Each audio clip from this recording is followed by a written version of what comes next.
an employee at Louisiana's Rapides Parish Courthouse, heard a commotion coming from the building's 5th floor stairwell on a mid-July morning in 2018. As later reported by the Rapides Parish Sheriff's Office, the employee went to investigate and saw two youths engaged in intercourse. Realizing they'd been discovered, the pair rapidly gathered themselves and fled the area.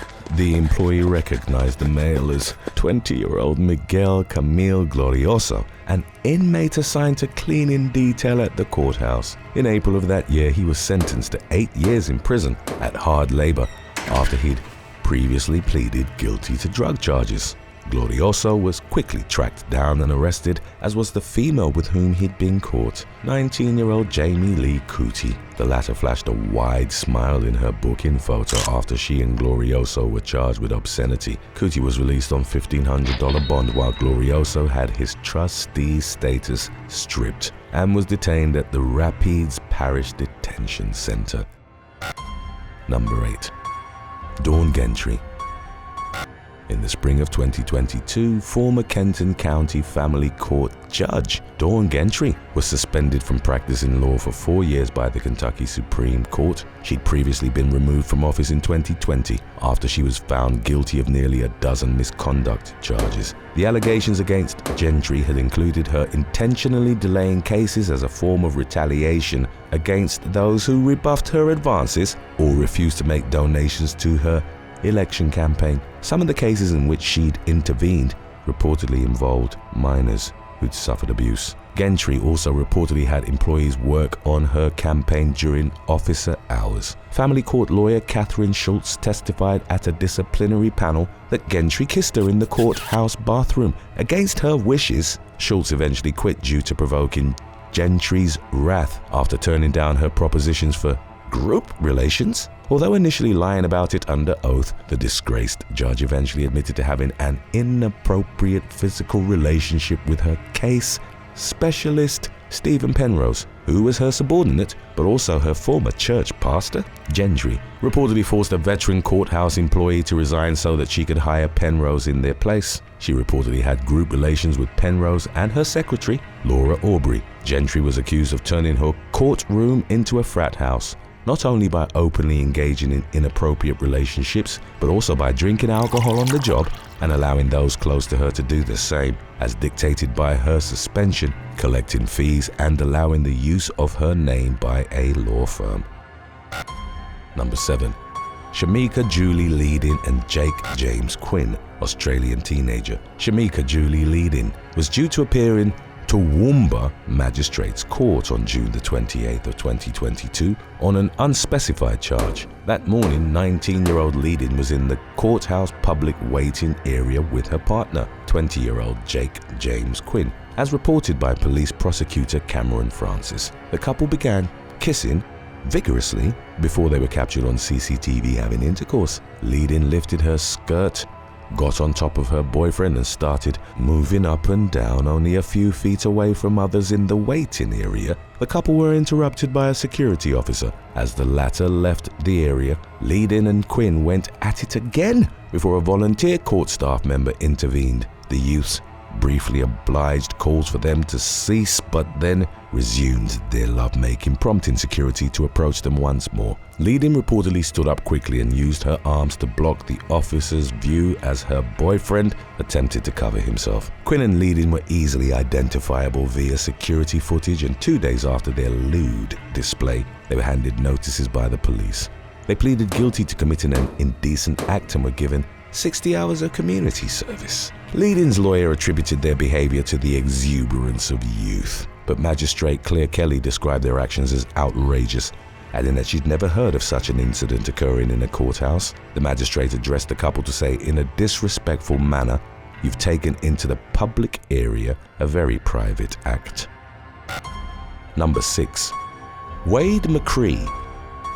While working as a judge in Detroit, Michigan, Wade McCree made a number of ill-advised choices that were fundamentally fueled by lust. In 2006, the married judge texted a bailiff, who was also married, a shirtless photo. McCree told LaDawn Malone, "I've got no shame in my game. The judge initially tried to downplay the flirtatious message, but in April of 2012 he issued a public apology. He narrowly held on to his job, but a few months later, in mid-June of 2012, McCree became intimately involved with a woman named Janine Lachey Mott while presiding over her case. Mott had brought her ex-boyfriend, Robert King, to court over his failure to pay child support. McCree had relations with Mott in his chambers and sent her salacious texts from the bench. Mott later told a media outlet, "I went from being a summer fling and just something to do to falling in love, promises of marriage, me getting pregnant, us buying a house together, name it." In his communications with his mistress,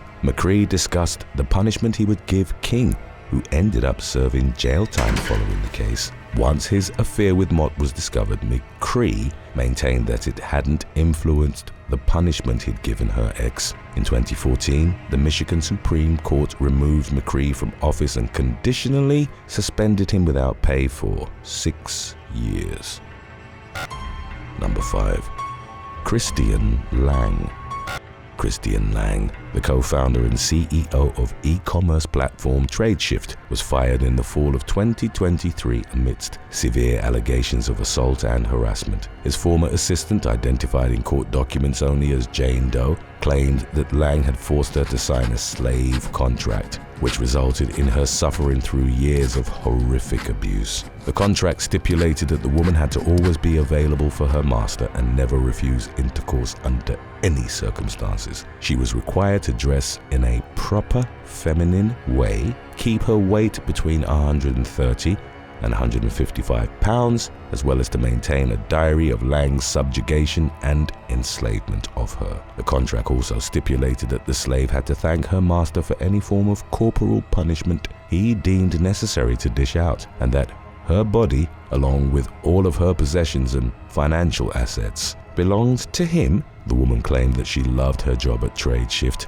and thus agreed to the contract. In a lawsuit that she filed against the company and Lang, she accused the latter of inflicting physical pain on her by various means, urinating on her and routinely foreign objects. In his defense, Lang claimed that he'd made an error in judgment in 2014 by hiring someone with whom he was in an intimate relationship. He also noted that the relations he and Doe had had were fully consensual. By the spring of 2024, Lang countersued, claiming that the allegations of misconduct were made public after he'd refused to submit to extortion attempts from the victim's legal representative, Hollywood lawyer Brian Friedman. The latter's celebrity clients included ex-CNN host Don Lemon and reality TV star Bethany Frankel. Before Jane Doe sued, Lang had already agreed to pay her $10 million in 2022 to resolve her claim and to protect a potential sale of TradeShift. In his countersuit, Lang claimed that the slave contract was just a bedroom prop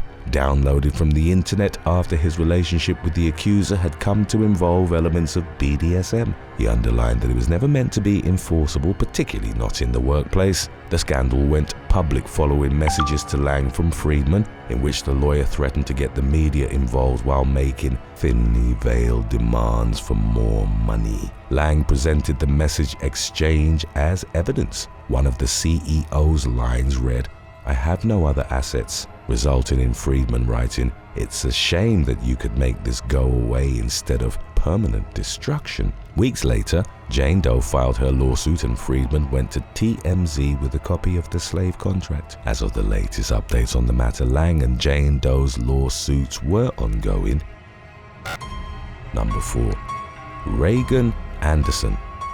A teacher at the Holly Hill Academy in Orangeburg County, South Carolina, was arrested on November the 15th of 2023 after she was accused of being intimate with a student at the private school. 27-year-old mother of two, Reagan Anderson, reportedly seduced a high school football star by sending him salacious messages and nude photos over Snapchat. They had relations on 2 occasions in October. The first was on the 22nd of the month at a residence on Bunch Ford Road, while the second was on the 28th in a Pizza Hut parking lot. Rumors started circulating around the school after the teenage victim showed an explicit photo of Anderson to a friend. Officials caught wind of the illicit relationship and contacted the sheriff's office. At the teacher's bond hearing, the teen's mother told the court, "She ruined our son's life. adding that Anderson violated her oath as an educator before concluding, "No young quarterback or athlete is safe in our community if this woman is free." Anderson was released with a $2,500 bond and a GPS monitor while awaiting a trial date. Number 3. Rebecca Joynes. In July of 2024, former maths teacher Rebecca Joynes was jailed for 6.5 years at England's Manchester Crown Court after she was convicted on multiple charges that stemmed from her having relations with 2 of her students. The victims were identified as boy A and boy B during the trial. Joynes was 28 when she ended a long-term relationship. She reportedly enjoyed the attention of the male teenagers whom she taught and who called her Bunda Becky in a slang termed reference to her bottom. Her tryst with boy A began with her giving him all but the last digit of her phone number as a flirtatious problem-solving exercise. They then connected on Snapchat, met in secret and began having intercourse at the woman's home. She told boy A that people better not find out about their tryst. The teen, however, told a friend over Snapchat that he just had intercourse with Miss Jones. When the friend didn't believe him, he secretly took a photo of the teacher and sent it to him. Joynes's grooming behavior towards boy A extended to her taking him to the Trafford Centre, where she was on CCTV buying him a £350 Gucci belt. Shortly after the purchase, they had intercourse. The illicit relationship was discovered by the boy's mother, who stormed into the school demanding answers. It was then that through tweets, the panic-ridden teacher turned to boy B for help. They hadn't been intimately involved up to that point, and as the teen later told the police, he assisted Joynes because she was nice. He reset her phone to factory settings, wiping all traces of her conversations with boy A. By then, however, there was sufficient evidence against Joynes to warrant an arrest. She was taken into custody from her home in October of 2021. The woman was seen in body cam footage, feigning shock when confronted with the accusations. While she was out on bail and awaiting trial, she brazenly began a relationship with boy B.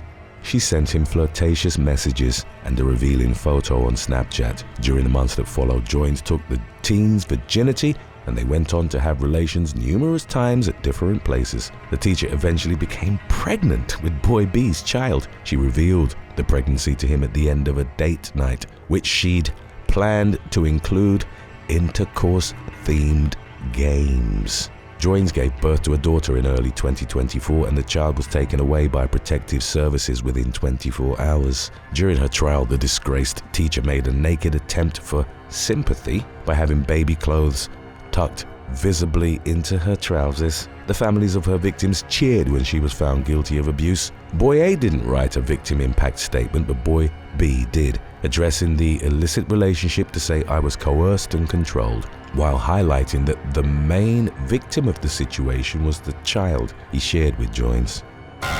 Today's topic was requested by Gina Jackson 3301 and Fee Johnson. If you have any other topics you'd like to learn about, subscribe and let us know in the comments section below. Number 2. Noah MacDonald and Sarah Clementi. On May the 25th of 2016, the owner of a home near Okanagan Lake, Canada, called local law enforcement to report an incident captured by his home surveillance system. The previous night, a man and a woman had snuck into his backyard. They were recorded drinking, smoking, and peering into the homeowner's windows. The couple then got into his hot tub and proceeded to have intimate relations. Both were identified and arrested in the incident's wake. The man, 18-year-old Noah MacDonald, pleaded guilty to mischief and trespassing in Kelowna Court. In 2017, he was given 1 year of probation and also ordered to pay a $100 victim surcharge. His partner in lust, 45-year-old Sarah Clementi, admitted mischief and trespassing in December of 2017. She was given a similar sentence but was additionally jailed for 6 days after pleading guilty to 2 drug possession charges. Number 1. Andrei Andreev and Lydia Ziborova. In March of 2018, CCTV at the Sovetski District Court in southwest Russia captured a woman performing an intimate act on her criminal boyfriend after the judge had left the courtroom. Andrei Andreev, who'd previously been convicted of stealing 4 sheets of steel, was accompanied in court by his girlfriend, Lydia Zibarova. The couple were both in their 30s. After Judge Elena Armist retreated to her chambers to consider Andreev's verdict, Zibarova placed her head in her boyfriend's lap. She then began to move her head up and down while Andreev kept stroking her hair. At least 3 other people were in the courtroom as the woman pleasured her boyfriend. When a uniformed officer interrupted the couple, Zibarova looked up and smiled while Andreev calmly zipped up his pants. The footage went viral. In the aftermath, Andreev was additionally charged with contempt of court, facing a 4-month jail term or a fine of over $1,000. It remained unclear if Zibarova was charged. Thanks for watching. Would you rather date someone who was half or twice your age? Let us know in the comments section below.